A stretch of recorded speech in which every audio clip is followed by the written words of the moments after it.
Bapak Ibu Saudara yang terkasih dalam Tuhan, selamat pagi dan selamat beribadah. Sebelum ibadah ini kita mulai, perkenankan saya untuk membacakan sebagian warta gereja Minggu tanggal 27 Desember tahun 2020. Yang pertama adalah hari ulang tahun warga jemaat. Majelis dan jemaat mengucapkan selamat ulang tahun di minggu ini kepada 1. Ananda Kinanti Natarina Kristiawan, tanggal 28 dari kelompok 5. 2. Ananda Aulia Kristi Slabetus, tanggal 29 dari Banyubiru. 3. Ibu Desiana Pratitaning Tias, tanggal 30 dari kelompok 2. 4. Bapak Karep Purwanto, tanggal 31 dari kelompok 1. 5. Ibu Sunarsih, tanggal 1 Januari dari kelompok 1. Keenam, Ibu Kartini, tanggal 1 Januari tahun 2021 dari kelompok 3. 7. Ananda Epifani Windria Hernusa, tanggal 2 Januari dari kelompok 2. Yang kedelapan, Bapak Jonathan Kesaulia, tanggal 2 Januari dari Banyubiru. Kiranya Tuhan memberkati kepada saudara-saudari kita yang sedang berulang tahun, dan kiranya berkat Tuhan melimpah kepada mereka.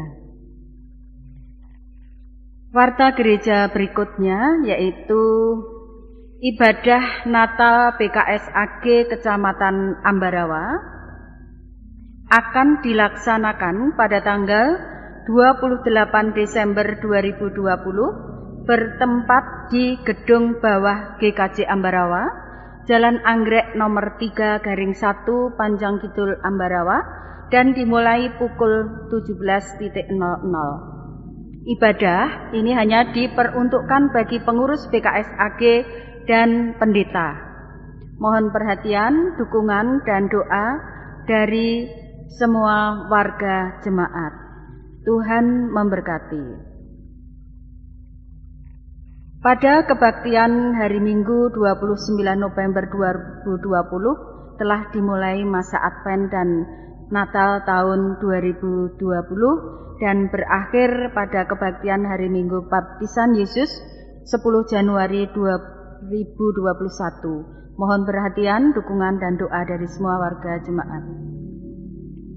Ibadah tutup tahun 2020 dan tahun baru 2021 akan dilaksanakan tanggal 31 Desember 2020. Induk jam 17.00, Pepantan Banyubiru jam 19.00. Untuk ibadah tahun baru 2021 dilaksanakan tanggal 1 Januari 2021 hanya di gereja induk dan dimulai pukul 07.00. Mohon perhatian, dukungan, dan doa dari semua warga jemaat. Tuhan memberkati.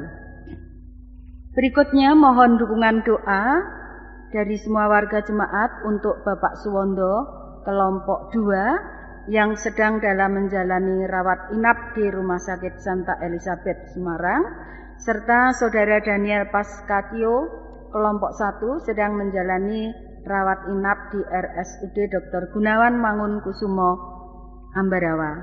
Mohon perhatian dan dukungan doa dari semua warga jemaat. Tuhan memberkati.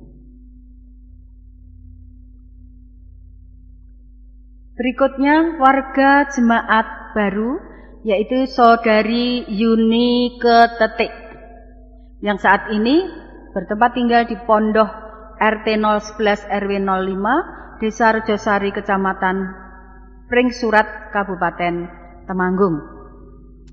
Majelis Gereja Ambarawa mengucapkan selamat datang dan bersama-sama melayani Tuhan di GKJ Ambarawa. Tuhan memberkati. Berikutnya adalah baptis anak, yaitu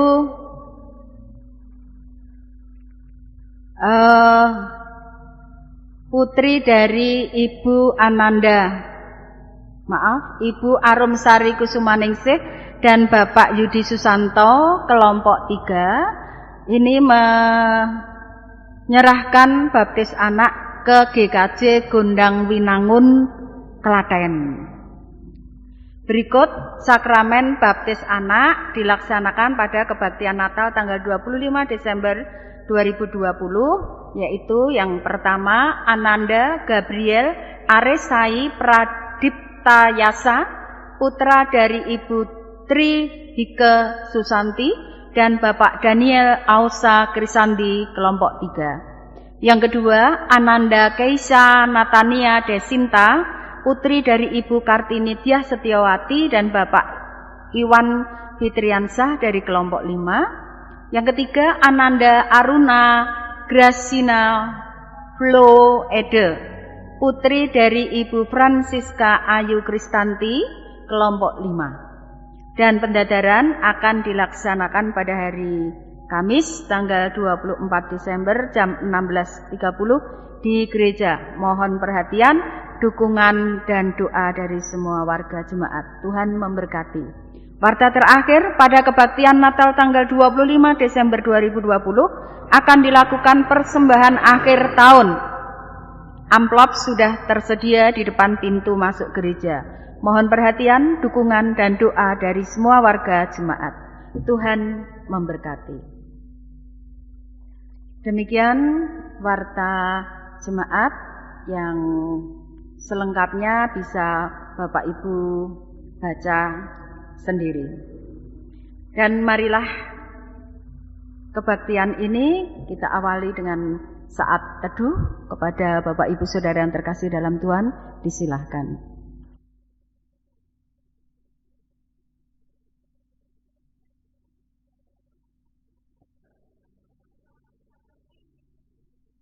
Bapak Ibu Saudara yang terkasih dalam Tuhan, marilah kita menyanyikan pujian dari Kidung Jemaat nomor 1, bait 1, Haleluya Pujilah.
Jemaat milik Tuhan Yesus Kristus, marilah di minggu pertama Natal kali ini kita awali dengan pengakuan di dalam hati kita demikian.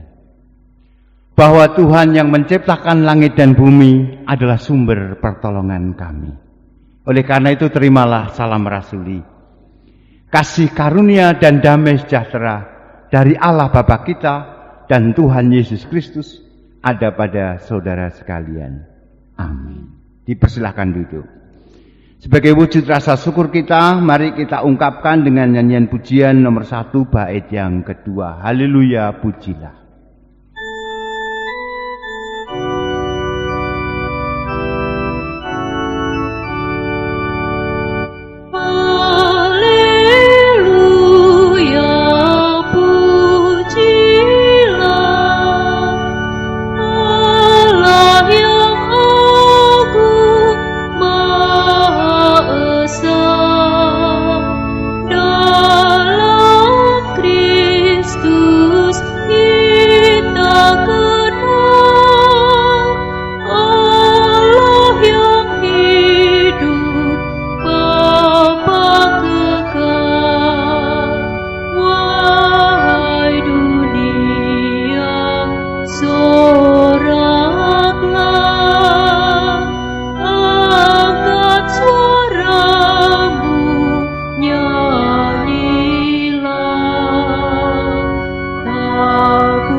yang dikasihi oleh Tuhan, pada saat ini kita diberi kesempatan oleh Tuhan untuk melakukan pengakuan dosa kita.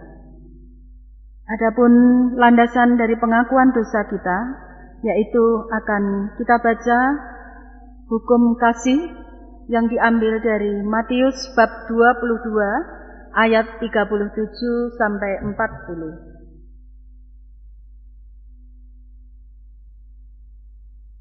Jawab Yesus kepadanya, "Kasihilah Tuhan Allahmu dengan segenap hatimu, dan dengan segenap jiwamu, dan dengan segenap akal budimu.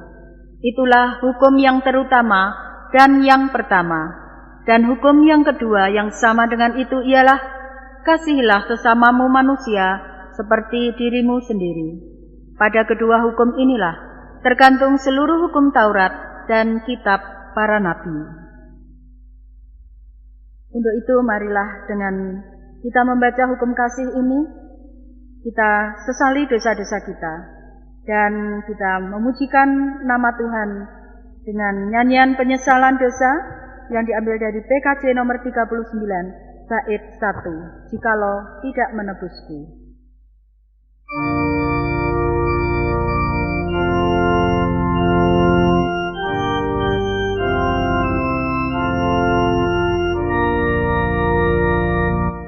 Jikalau Tuhan tidak menebusku, dan Tuhan tidak mengampuniku,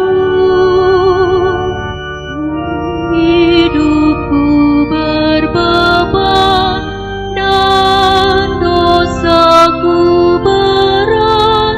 Marilah ya Tuhan jamah diriku.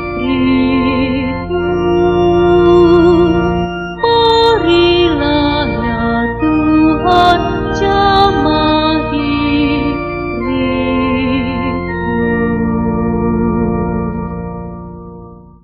Tuhan telah menjamah diri kita dalam mengampuni segala dosa kita, dan kita masuk dalam kehidupan bersama Tuhan Yesus Kristus. Dan berita anugerah akan kita terima, kita ambilkan dari kitab Yesaya bab 61 ayat 10 sampai bab 62 ayat 3. Aku bersukaria di dalam Tuhan, jiwaku bersorak-sorai di dalam Allahku. Sebab ia mengenakan pakaian keselamatan kepadaku dan menyelubungi aku dengan jubah kebenaran. Seperti pengantin laki-laki yang mengenakan perhiasan kepala, dan seperti pengantin perempuan yang memakai perhiasannya. Sebab seperti bumi memancarkan tumbuh-tumbuhan, dan seperti kebun menumbuhkan benih yang ditaburkan, demikianlah Tuhan Allah akan menumbuhkan kebenaran dan puji-pujian di depan semua bangsa-bangsa. Oleh karena Sion, aku tidak dapat berdiam diri, dan oleh karena Yerusalem, aku tidak akan tinggal tenang, sampai kebenarannya bersinar seperti cahaya, dan keselamatannya menyala seperti suluk. Maka bangsa-bangsa akan melihat kebenaranmu, dan semua raja akan melihat kemuliaanmu, dan orang akan menyebut engkau dengan nama baru yang akan ditentukan oleh Tuhan sendiri. Engkau akan menjadi mahkota keagungan di tangan Tuhan, dan serban kerajaan di tangan Allahmu. Setelah kita menerima berita anugerah, maka petunjuk hidup baru juga akan kita terima, yang kita ambil dari Galatia 4, ayat yang ke-4 sampai ke-7. Tak ada lagi perhambaan. Tetapi setelah genap waktunya, maka Allah mengutus anaknya yang lahir dari seorang perempuan dan takluk kepada hukum Taurat. Ia diutus untuk menebus mereka yang takluk kepada hukum Taurat, supaya kita diterima menjadi anak. Dan karena kamu adalah anak, maka Allah telah menyuruh roh anaknya ke dalam hati kita yang berseru, "Ya Aba, ya Bapa." Jadi kamu bukan lagi hamba, melainkan anak. Jikalau kamu anak, maka kamu juga adalah ahli waris oleh Allah. Marilah jemaat yang terkasih dalam Tuhan, berita anugerah petunjuk hidup baru kita sanggupi dengan memuji nama Tuhan dari PKJ 75 bait yang pertama, "Tuhanku, biarlah kini hamba-Mu pergi."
Kepada kita diberikan kesempatan untuk mempersembahkan syukur kita kepada Tuhan, karena berkat Tuhan begitu besar untuk kita, dan patutlah kita mengucap syukur dengan mengumpulkan persembahan setelah kita diberikan berkat oleh Tuhan. Dasar dari persembahan kita ini akan kami bacakan dari kitab Mazmur pasal yang ke-148. Mazmur 148, demikian firman Tuhan. Langit dan bumi, pujilah Tuhan, haleluya. Pujilah Tuhan di surga, pujilah Dia di tempat tinggi. Pujilah Dia, hai segala malaikatnya. Pujilah Dia, hai segala tentaranya. Pujilah Dia, hai matahari dan bulan. Pujilah Dia, hai segala bintang terang. Pujilah Dia, hai langit yang mengatasi segala langit, hai air yang di atas langit. Baiklah semuanya memuji nama Tuhan, sebab Dia memberi perintah, maka semuanya tercipta. Dia mendirikan semuanya untuk seterusnya dan selamanya, dan memberi ketetapan yang tidak dapat dilanggar. Pujilah Tuhan di bumi, hai ular-ular naga dan segenap samudera raya, hai api dan hujan es, salju dan kabut, angin badai yang melakukan firman-Nya. Hai gunung-gunung dan segala bukit, pohon-pohon buah-buahan dan segala pohon aras. Hai binatang-binatang liar dan segala hewan, binatang melata dan burung-burung yang bersayap. Hai raja-raja di bumi dan segala bangsa, pembesar-pembesar dan semua pemerintah dunia. Hai teruna dan anak-anak dara, orang tua dan orang muda. Biarlah semuanya memuji-muji Tuhan, sebab hanya namanya saja yang tinggi luhur. Keagungannya mengatasi bumi di langit dan langit. Ia telah meninggikan tanduk umatnya, menjadi puji-pujian bagi semua orang yang dikasihinya, bagi orang Israel, umat yang dekat padanya. Haleluya. Sementara kita akan mempersembahkan syukur kepada Tuhan, mari kita bersama-sama memuji nama Tuhan dengan Kidung Jemaat nomor 292 secukupnya.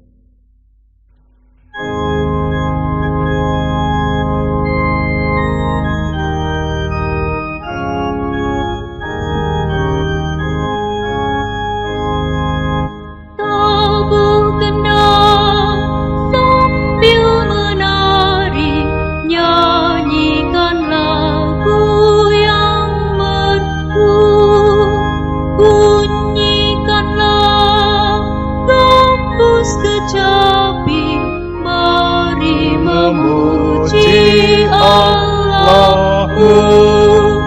karya besar yang agung benar telah dilakukannya terhadap umatnya. Mari kita berdiri untuk mengucapkan syukur kepada Tuhan. Mari kita berdoa. Bapa dalam surga, kami ucap syukur oleh karena berkat Tuhan yang begitu besar untuk kami semuanya boleh kami rasakan dalam setiap kehidupan kami. Dan kami boleh mempersembahkan sebagian kecil berkat yang sudah Bapa berikan kepada kami meskipun hanya kecil. Tapi kami percaya bahwa Engkau akan memberkatinya sehingga boleh menjadi besar untuk kelebaran kerajaan-Mu di dunia ini. Bapa dalam surga, selanjutnya pada pagi ini kami akan mendengarkan firman-Mu yang kudus. Bukalah mata hati setelah pilihan Bapa untuk kami boleh menerima firman-Mu. Semoga menjadi berkat bagi kehidupan iman kami.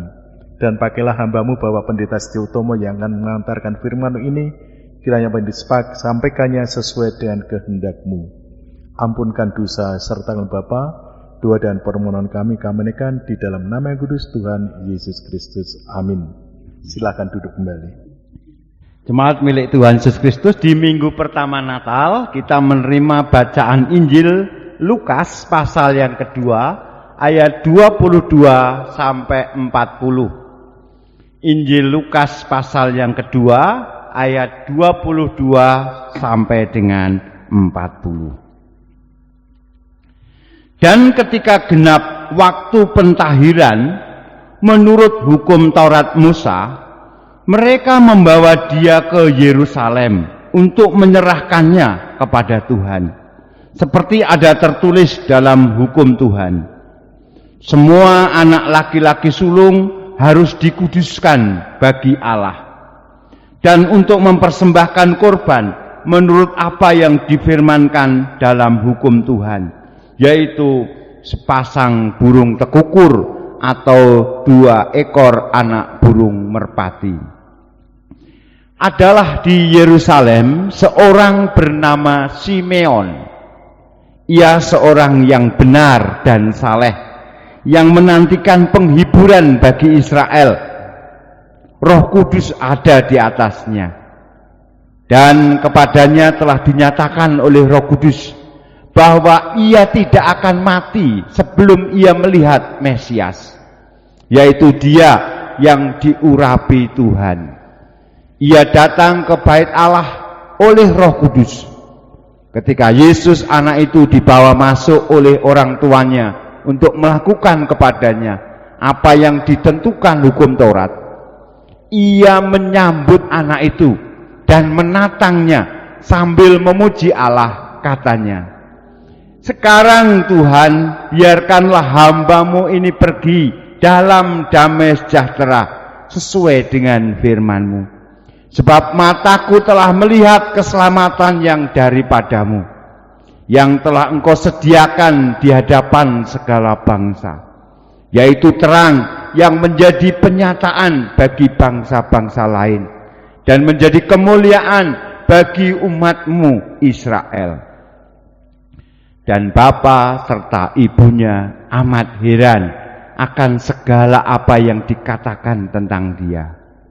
Lalu Simeon memberkati mereka dan berkata kepada Maria, ibu anak itu, "Sesungguhnya anak ini ditentukan untuk menjatuhkan atau membangkitkan banyak orang di Israel, dan untuk menjadi suatu tanda yang menimbulkan perbantahan. Dan suatu pedang akan menembus jiwamu sendiri, supaya menjadi nyata pikiran hati banyak orang." Lagi pula di situ ada Hana, seorang nabi perempuan, anak Fanuel dari suku Aser. Ia sudah sangat lanjut umurnya. Sesudah kawin ia hidup 7 tahun lamanya bersama suaminya. Dan sekarang ia janda dan berumur 84 tahun. Ia tidak pernah meninggalkan bait Allah dan siang malam beribadah dengan berpuasa dan berdoa. Dan pada ketika itu juga datanglah ia ke situ dan mengucap syukur kepada Allah dan berbicara tentang anak itu kepada semua orang yang menantikan kelepasan untuk Yerusalem. Dan setelah selesai semua yang harus dilakukan menurut hukum Taurat, kembalilah mereka ke kota kediamannya, yaitu kota Nazaret di Galilea. Anak itu bertambah besar dan menjadi kuat, penuh hikmat dan kasih karunia Allah ada padanya. Yang berbahagia ialah mereka yang mendengarkan firman Tuhan dan yang memelihara. Haleluya. Amin. Jemaat milik Kristus Yesus, di minggu pertama Natal ini, 2 hari setelah Natal, kita disodori tema, kita diingatkan sukaria menyambut Sang Penebus. Jemaat yang terkasih di dalam Kristus Yesus, mengapa kita disodori tema untuk bersukaria menyambut Penebus? Supaya sukaria kita itu tidak hilang.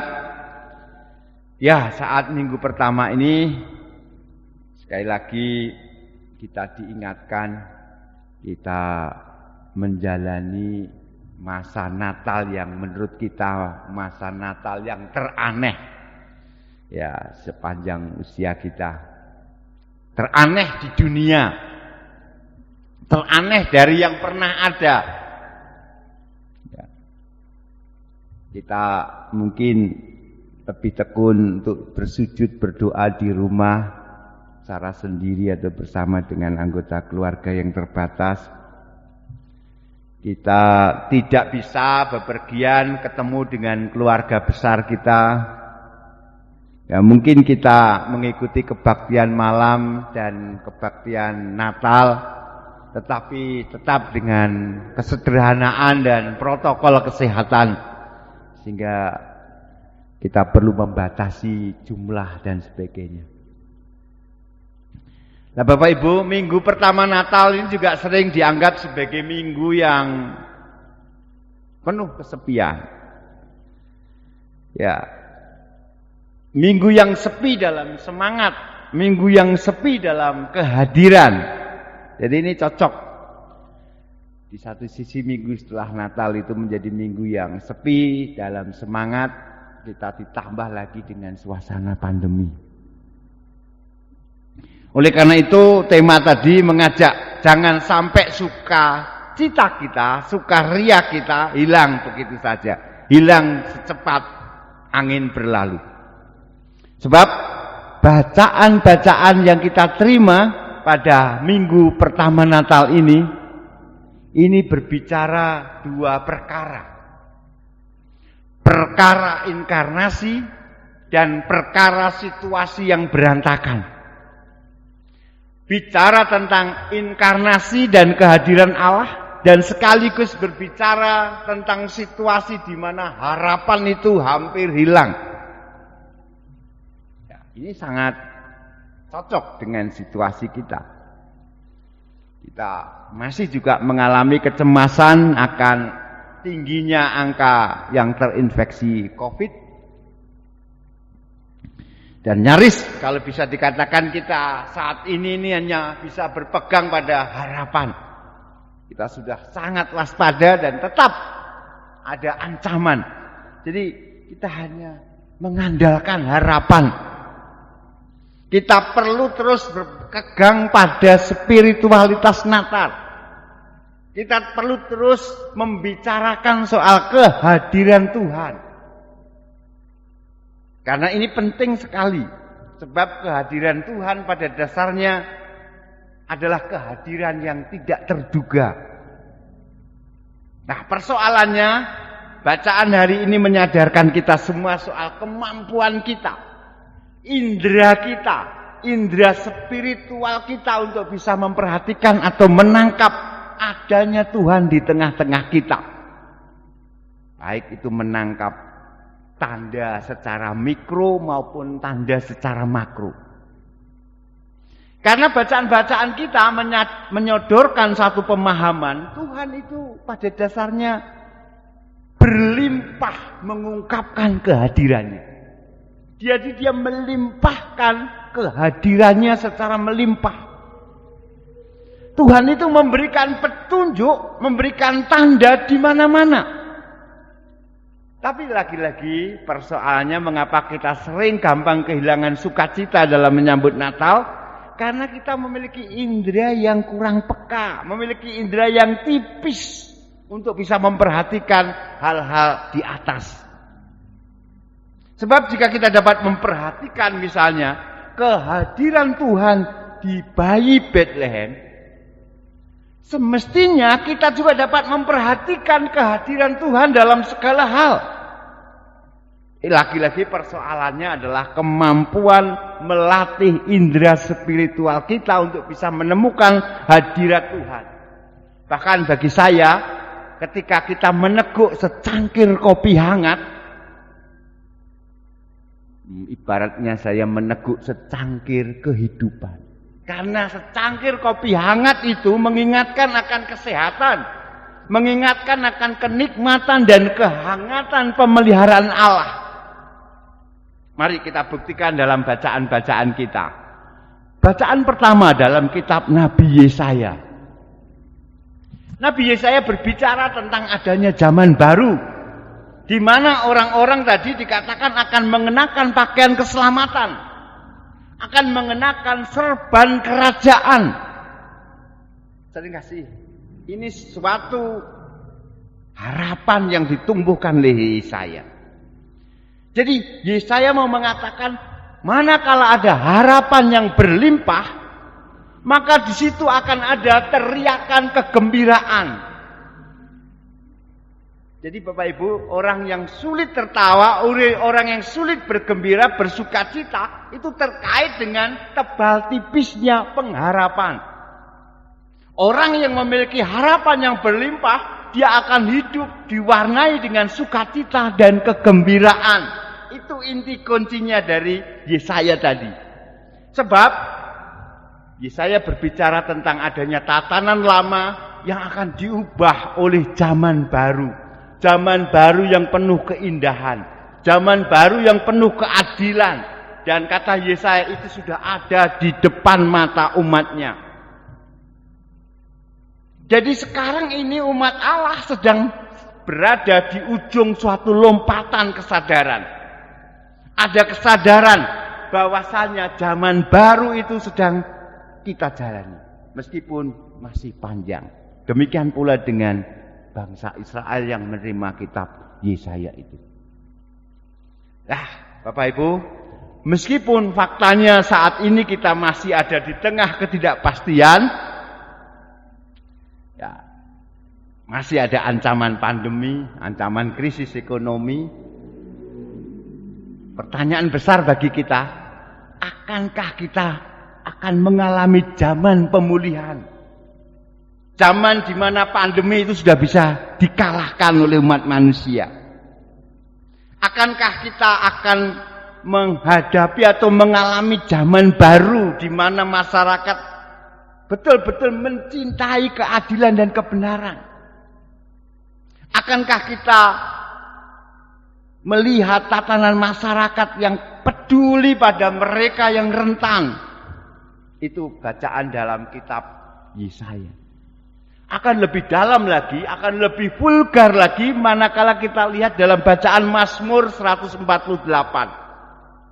Bapak Ibu yang terkasih, Mazmur 148 tadi itu merupakan Mazmur sukacita, karena juru pemazmur sudah menemukan puji-pujian alam semesta akan cinta kasih Allah. Kita bisa membayangkan ekspresi pemazmur dalam bacaan Mazmur 148.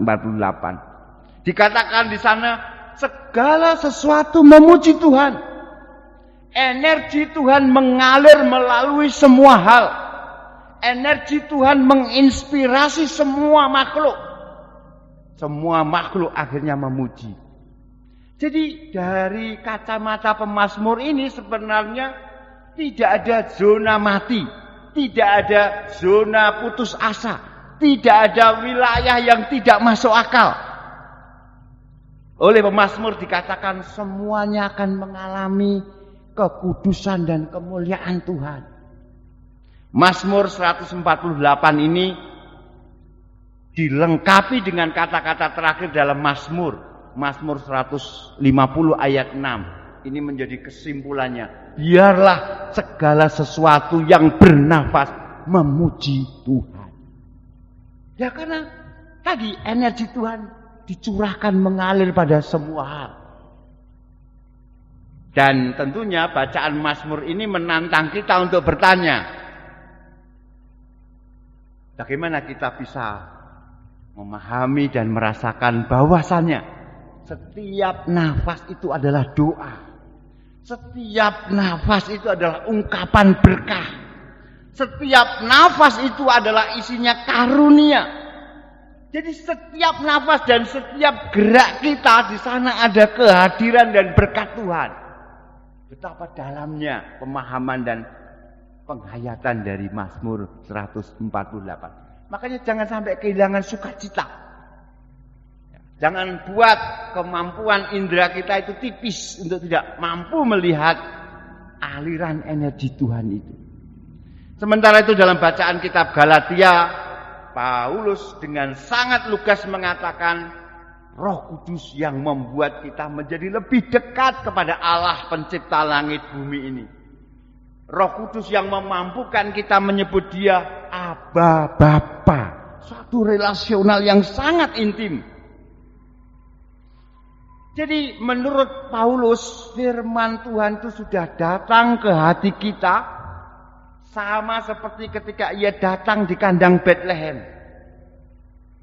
Kata-kata ya Aba Bapa itu menunjukkan kalau Tuhan secara kontinu terus-menerus berbicara di dalam diri kita. Bukan hanya dalam hal realitas atau kenyataan di luar kita, tapi juga dalam realitas internal kita. Tuhan berbicara sebagai kebijaksanaan, sebagai energi di dalam hati dan pikiran dan otak kita yang terdalam. Itu realitas kehadiran Tuhan menurut Paulus. Jadi wahyu ilahi, penyataan Tuhan, kehadiran Tuhan, berkat Tuhan itu tidak selalu eksternal sifatnya, tapi juga internal di dalam diri kita. Sifatnya relasional, bahkan menjangkau semua umat percaya sepanjang abad, sepanjang tempat. Betapa dalamnya kasih penghayatan Rasul Paulus dalam kitab Galatia tadi. Karena Paulus sendiri sudah merasakan dia mendapatkan kasih karunia. Dan kasih karunia itu memampukan dia mengalami, merasakan cinta. Dan cinta itu menjiwai semua karyanya.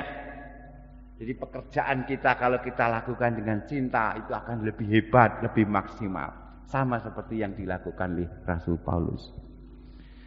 Sementara itu Bapak Ibu yang terkasih dalam Kristus Yesus, dalam bacaan Injil, kita dihadapkan dengan penemuan sempurna warga senior, kaum Adiuswa yang diwakili oleh Simeon dan Hana.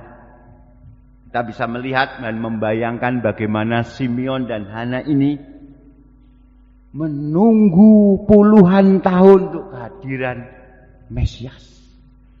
Mereka telah mengalami apa yang namanya berjuang.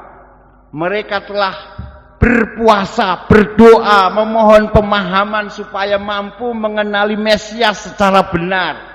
Mereka melatih indera pengenalan mereka.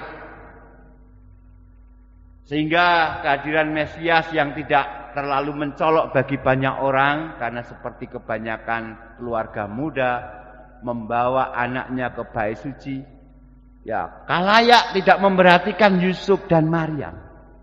Tetapi apa yang terjadi pada Simeon dan Hana? Simeon dan Hana melihat lebih dibanding apa yang mampu dilihat oleh orang lain. Simeon dan Hana mampu melihat Mesias. Sehingga mereka mengatakan penantian aktif mereka tidak sia-sia. Pengharapan mereka diwujudkan. Mereka menatang Mesias. Mereka mengatakan, biarlah sekarang aku puas dengan segala hidupku. Izinkan sekarang aku pergi ke hadapanmu. Nah Bapak Ibu yang terkasih, 4 bacaan kita ini sungguh sangat lengkap. Bagian-bagian dari bacaan minggu pertama Natal ini semua mengingatkan kepada kita bahwa ternyata meskipun di tengah pandemi, dunia itu kenyataannya lebih indah daripada yang kita pahami selama ini. Karena ada kehadiran Tuhan. Dunia kita ternyata ada kehadiran Allah. Setiap nafas, setiap gerak. Jadi kalau kita memperhatikan bacaan-bacaan kita ini, inti bacaannya adalah adanya pengakuan. Pengakuan setiap orang percaya. Pengakuan setiap saat. Pengakuan bahwa setiap situasi di situ dipenuhi hadirat Tuhan. Setiap situasi mengandung wahyu ilahi. Ini yang membuat kita tetap terus bersukaria. Amin. Saat teduh untuk kita.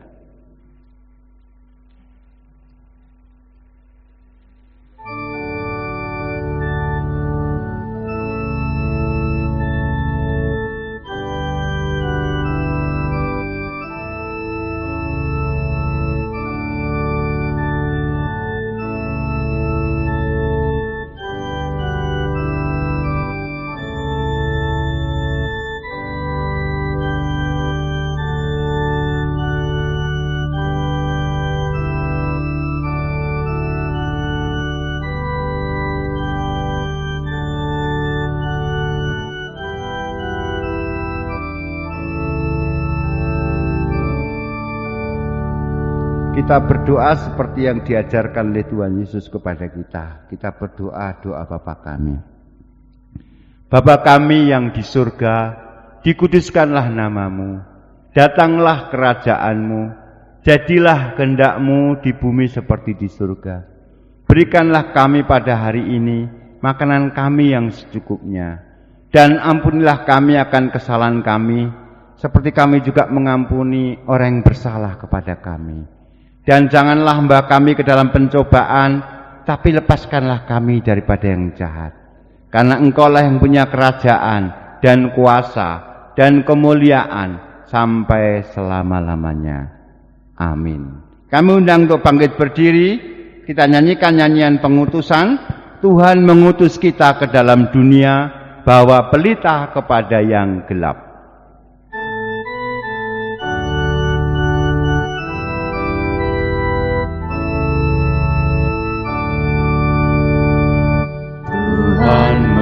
Utus kita ke dalam dunia, bawa pelita kepada yang gelap. Meski dihina serta dilanda duka, harus melayani dengan sepenuh. Dengan senang, marilah kita melayani umat-Nya. Dengan senang,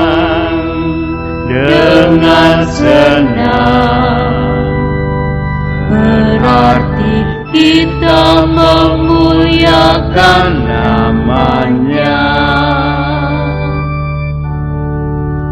Mari kita bersama-sama mengikrarkan iman percaya kita kepada Tuhan. Kita akan bersama-sama mengucapkan pengakuan iman rasuli yang demikian.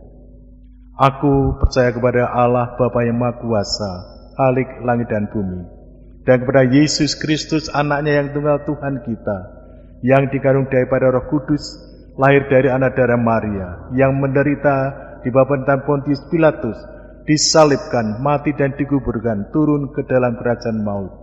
Pada hari yang ketiga bangkit pula dari antara orang mati, naik ke surga, duduk sebelah kanan Allah Bapa yang Maha Kuasa, dan akan datang dari sana untuk menghakimi orang yang hidup dan yang mati.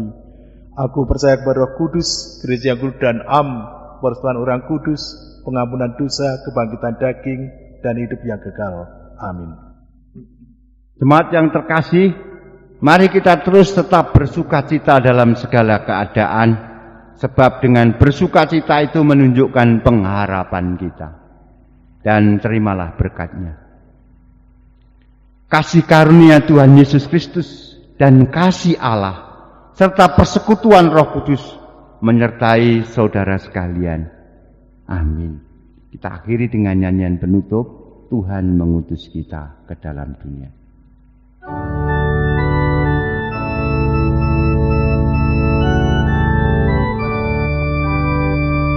Tuhan mengutus kita ke dalam dunia, bagi yang sakit dan tubuhnya lemah,